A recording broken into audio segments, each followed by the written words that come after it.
বাঁকুড়ার মানুষ আজকে রায় দিয়ে দিয়েছে, সুভাষবাবুকে বিশ্রাম নেওয়ার সময় এসে গেছে। দাদা একেবারে বাঙালি বেশে দেখলাম নমিনেশন করতে এলেন। বাঙালি বেশি আসবে না তো কি আমি পাগড়ি পরে আসবো? আচ্ছা, জ্যোতিষ শাস্ত্র মেনেই কি নমিনেশন জমা? তাই তো করে সবাই, তা আমিও তাই করেছি। কতটা আশাবাদী? 100%। মূল প্রতিপক্ষ হিসেবে মনে করছি। আপনাদের কি মনে হয় আজকে জনজোয়ার বাঁকুড়া কি বলছে? মানুষের সমর্থন কার পক্ষে? আপনাদের কি মনে হয়? আপনারা তো সাংবাদিক, আপনারা তো আমার চেয়ে ভালো বলতে পারবেন। ওরাও তো করেছিল নমিনেশন, ঢাকঢোল পিটিয়ে বাইরের থেকে লোক এনে, রানিগঞ্জ থেকে লোক নিয়ে।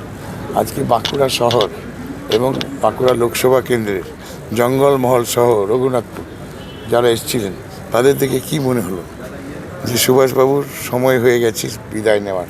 দেখলাম অলোকাদি বিশ্রাম এবং নেওয়ার। সম্পাদি একসঙ্গে বেরিয়েছে, তো সব জোট কি এখন সব গোষ্ঠী মিলে গেছে? কোনো গোষ্ঠী নেই, সবাই একসঙ্গেই কাজ করেছে। ওদের সব দায়িত্ব দেওয়া হয়েছে। অলকার রঘুনাথপুর দেখছে, সম্পদ তালডাংরা দেখছে, মন্ত্রী রানীবাঁধ বিধানসভা দেখছে, আর অন্য জায়গাও দেখছে। সবাই একসঙ্গে কাজ। 4+1 সেখানে দেখলাম যে অতিরিক্ত মানুষজন ভিতরে ঢুকেছে, কি বলবেন এটা? এটা আমার এখানে 4 জনের বেশি কেউ যাবে না, 4 জন আর আমি নিয়ে 5 জন। কত হাজার মানুষ আজকে এখানে জমা হয়েছে? 20,000-এর বেশি। জনপ্লাবন হয়েছে আজকে বাঁকুড়ায়।